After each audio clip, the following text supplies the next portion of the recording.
This is Hannibal from the HannibalTV.com. And yes, we are getting rid of the original Great North Wrestling heavyweight title now that the company has been taken over by someone else and is going to be relaunched in 2023. I was going to sell it on eBay, but I made a screw up the way I posted it, so I am going to take some private offers. Great North Wrestling at gmail.com. Anyone interested in having that title held by Davey Boy Smith Jr., Wes Briscoe, and the Blood Hunter, among others. But let's get into the news. Raw was down in ratings this week, featured a brawl between Lashley and Lesnar. It looks like that feud is finally going to happen. Did a 0.5 rating. Chris Jericho has signed a 3-year contract extension with AEW, so he'll be around at least 3 more years, and he's also going to be a producer and creative advisor for the company. Apparently, The Rock, Dwayne Johnson, did an interview to promote his latest movies.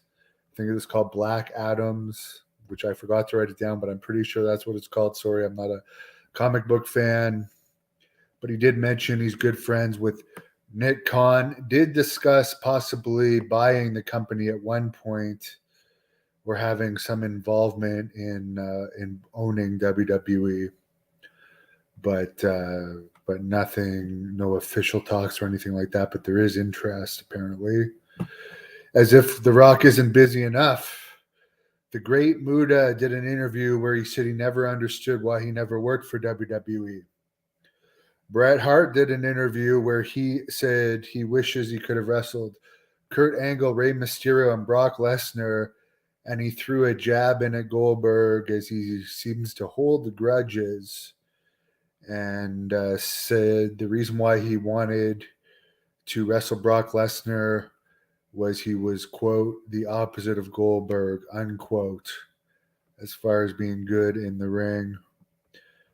Apparently, Big E and Madcap Moss, not familiar with the second guy, but they're going to be attending these WWE Campus Rush events where they're looking for college athletes to be wrestlers, because now there's no like territories anymore to find the best wrestlers from each territory.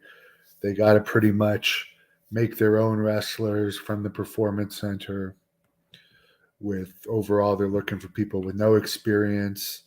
However, they will make some exceptions for wrestlers with experience. But that's just another reason why you're going to see more cookie cutter wrestlers and less interesting personalities as the years go on and more people continue to be less and less interested in wrestling.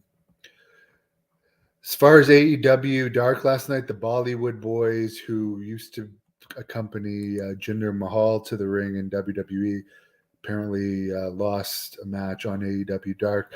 I didn't watch it that far. I only watched Jeremy Prophet's match where they talked about Jacques Rougeau being in the building, but they didn't show Jacques Rougeau for some reason, which is horrible booking. And I also forgot to mention when I watched that match last night, it didn't appear the referee cared whether there was tags or not. So it was a little weird. Piper is right beside me. She's going to say hello. She's in her sweater because it's starting to get cold here in Canada, which she goes into half hibernation. When it's cold, she does not like cold weather. Corey says they should only do pay-per-view soon because ratings are so low. Well, the show is 3 hours long, and as I said, a lot of the wrestlers have little to no experience. So it's not like the 90s where it was like seasoned veterans, and also now it's the corporate era of WWE. So it's very politically correct wrestling, and they have like TV writers writing the product, and people like, I think Mick Foley's son or daughter is one of the writers. It's not like the old days when it was like Pat Patterson, Vince, and Bruce Pritchard, or just Vince Russo and Ed Ferrara and Vince. Now there's like 30 or 40 writers. Ivan Santos says Dominic Mysterio is part of the Never Drew a Dime Club. I agree, but the second generation wrestlers get lots of chances. Someone mentioned that to me at the gym the other day. I forget who they were talking about, but oh yeah, it was Randy Orton. They were like, why are they still shoving Randy Orton down people? So I guess he was never a fan of Randy Orton, but it's like, you know, he might be a good in-ring wrestler, but yeah, overall, he was never like a Hulk Hogan or Steve Austin or anything. And he's had a job for decades, but the second generation stars always have advantages. Gregory says the price range for people that want to be interviewed. A lot of the times lately, it's more than the interviews will make, which is why I will just not bother doing the interviews a lot of the time, because they have ridiculous ideas of how much people actually make on YouTube, but it actually takes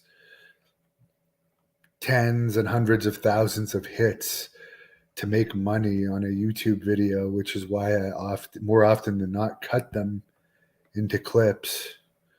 But yeah, I'm not saying the price range, sorry, because it's my business. I might just be talent on this channel now, but some ask for less than others. But I would appreciate if you guys would follow us on Instagram, Facebook, and Twitter at The Hannibal TV. And anyone interested in this title, that there's a new Great North Wrestling starting next year with a different person running it. So I have no use for keeping this title. But before I sell it publicly, I decided I will take some private offers at Great North Wrestling at gmail.com for anyone interested, but serious offers only. The Texas title sold in a matter of days when I sold that this summer, and it was just collecting dust in my closet, so I'm willing to make some more room in my closet. So I wish everybody a good night. And by the way, they're putting Kevin Owen on NXT. Does anyone want to make a bet if he's going to make any difference in the ratings of NXT? Now that they're putting him on NXT tonight, I guess we'll find out. He's always, usually when he's in a featured match on Raw, it hits an all-time low rating more often than not. So I wonder what the rating of NXT is going to be tomorrow. Is it going to be down? Time will tell. I saw he did a promo for it today. It was all over the news. It should be interesting. Have a wonderful evening. Thanks. And if you're not subscribed, please subscribe to the Hannibal TV and like this video. Do me a favor. It was my 40th birthday a few days ago. You don't have to buy me a birthday present. Just like the video, help it get recommended. And follow us on Facebook at the Hannibal TV while you're at it. We get more views of live streams on Facebook than we do on YouTube. So join the club. Have a great night. Thank you for watching the Hannibal TV. Please like this video if you enjoyed it and click the subscribe button to not miss any of our latest shoot interviews, match videos, or news updates. Follow us